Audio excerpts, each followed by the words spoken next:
This guy, his face has been seen around for 15 years, if any others. Ryan Walters, welcome to Junior B Hockey. Thank you. I was looking at everything you've done, and you addressed us last night, and I'd have to say that about the only thing you haven't done has been a trainer in hockey, but you have the highest respect for them. I do have the highest respect for trainers, and I've never been a trainer, and I don't think I could be a trainer.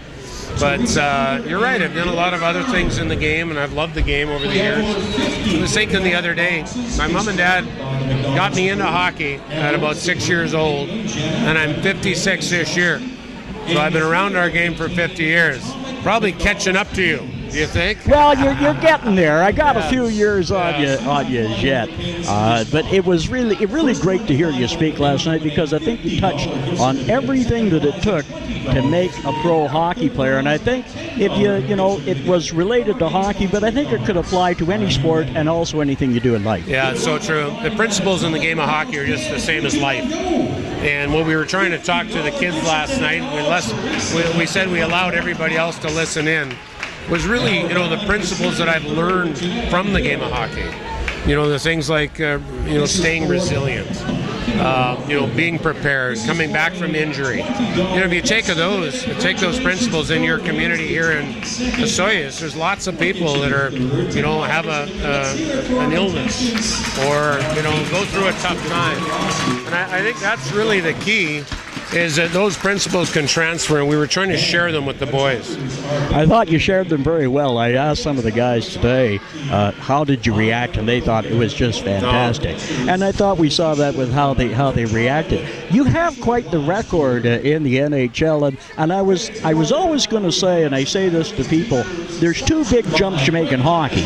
I think the first one is when you come out of minor hockey and you go to junior, because guys are 4 or 5 years older and they want to take your head off, right? Yes, true. And then the next big one, of course, when you get up with the world's best. Yes. What was that jump like? Well, I was fortunate. I didn't play a game in the minors, so I sort of went right from junior hockey into the NHL, and I don't think I thought too much about it. I just thought, okay, I'm going to go do this.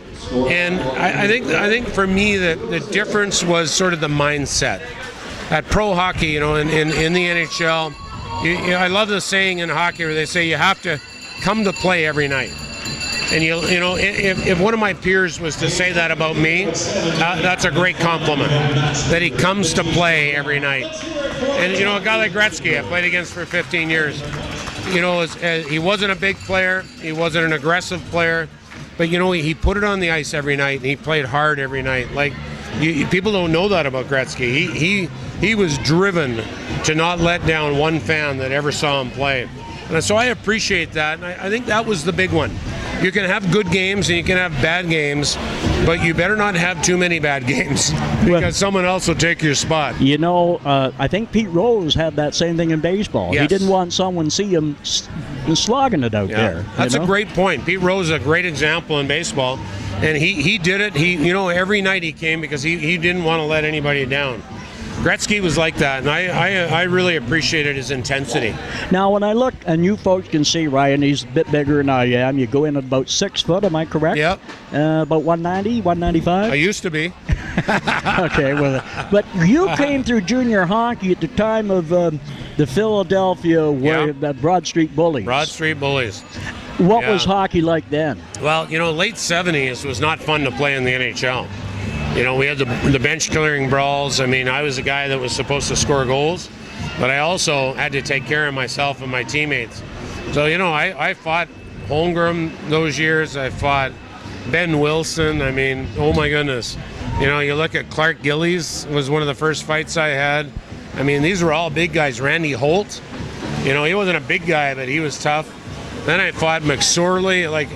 In those days, the nuclear giant, or the nuclear deterrent, today, your nuclear deterrent fights my nuclear deterrent, and then everybody else plays hockey. Yeah, exactly. In those days, you had to fight too. And but I was pretty used to it from the Western Hockey League. In those days, you had to take care of yourself. It's just the way it was. So you got used to it. But you were never really known as that type of a hockey player. Yet I look at your record, you almost had 1,000 minutes in penalties. Yeah, I know, and it's funny because when I speak in churches, they always bring that up.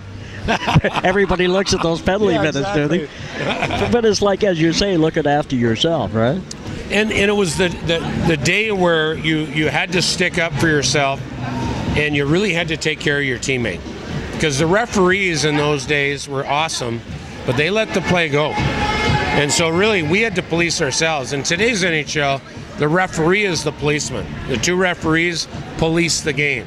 So you don't really need much. You don't really need intimidation in today's game. Well, do you not think as though the speed is picked up tremendously? I think new equipment, training, and all that sort of stuff. Agreed.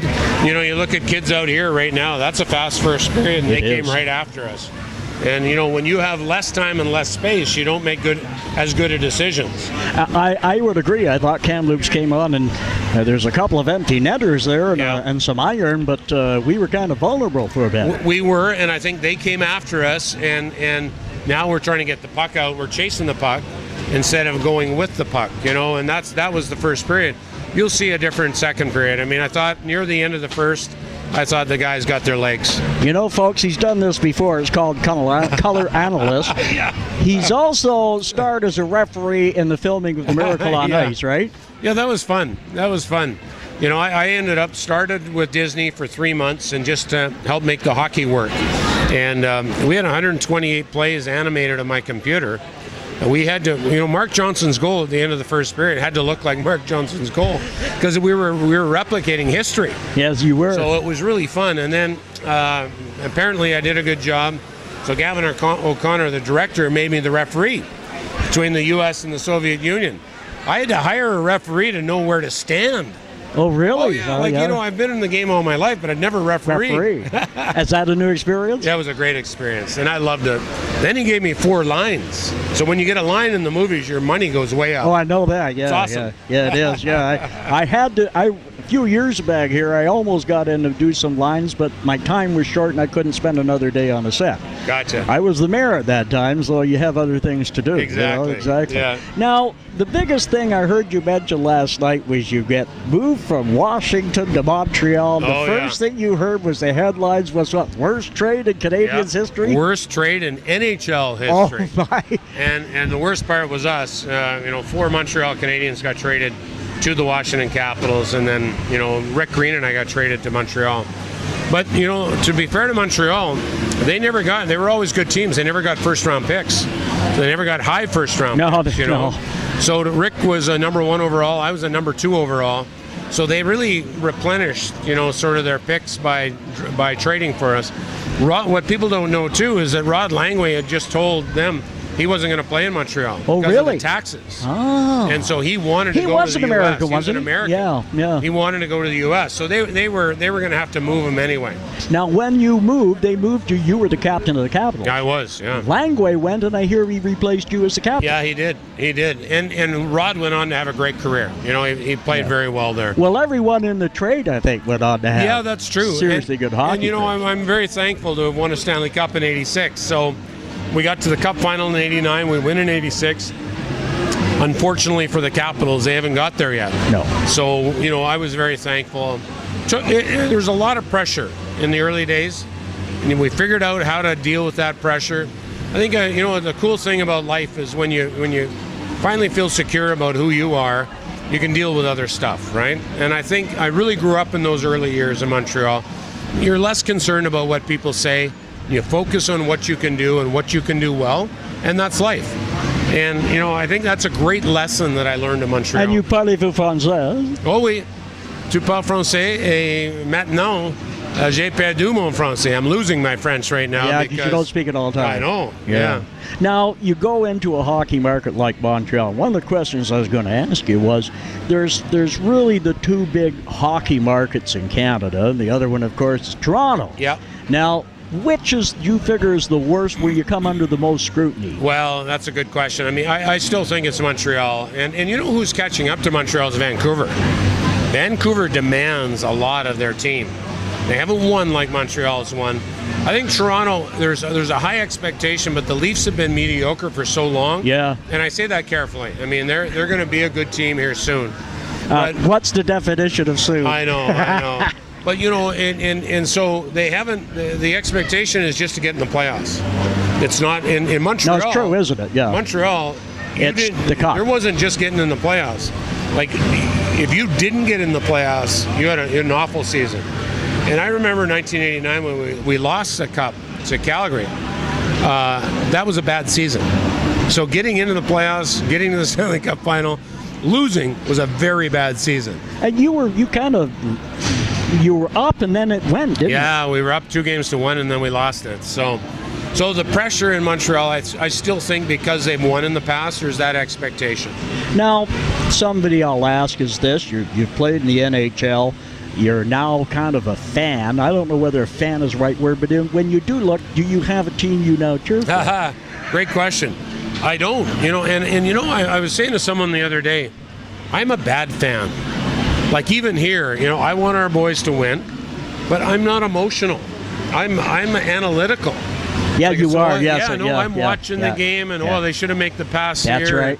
So I'm more coaching the game than I am a fan. So even with the Canucks, I do that. With Montreal, I do that. With Washington, I do that. So it's not an enjoyable thing. It's always. Well, that's a good question. I enjoy the process of analyzing the game, but I'm not emotional towards the game. So I don't jump up and down when we score. I don't know why. I'm just not a good fan. But I do study the game, and I love that part of it. Well, you certainly are doing very well of speaking, because it's exhilarating to hear you talk to the younger people.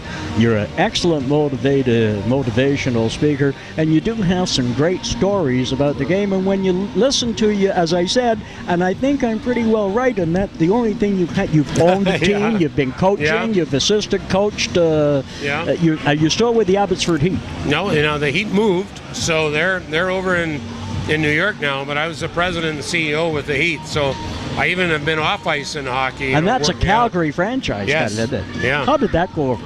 Well, it was a very hard sell, and yet it was a great opportunity for me. I don't often go into good places. We go into tough places, and it was good. I really enjoyed being the president of that team because it put a lot of pressure on us to do something different. Well, I'll tell you, you've done a great thing as doing something different. It's called having a great NHL hockey career.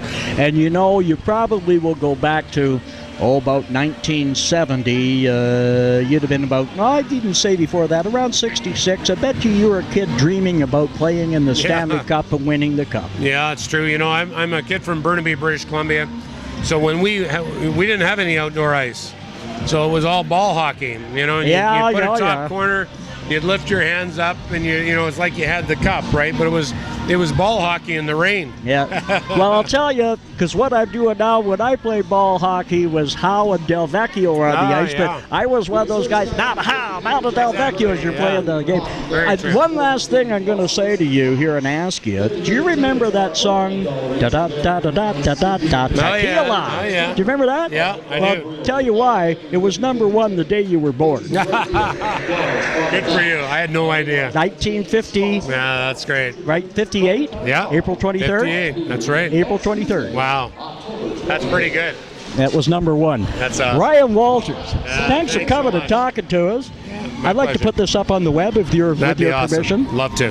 Thanks for being with us tonight. My pleasure. And hope to see you again back here. We'll be back. And we should have had his wife. His wife, Jenny, would make a good talk, too. Yes, she would.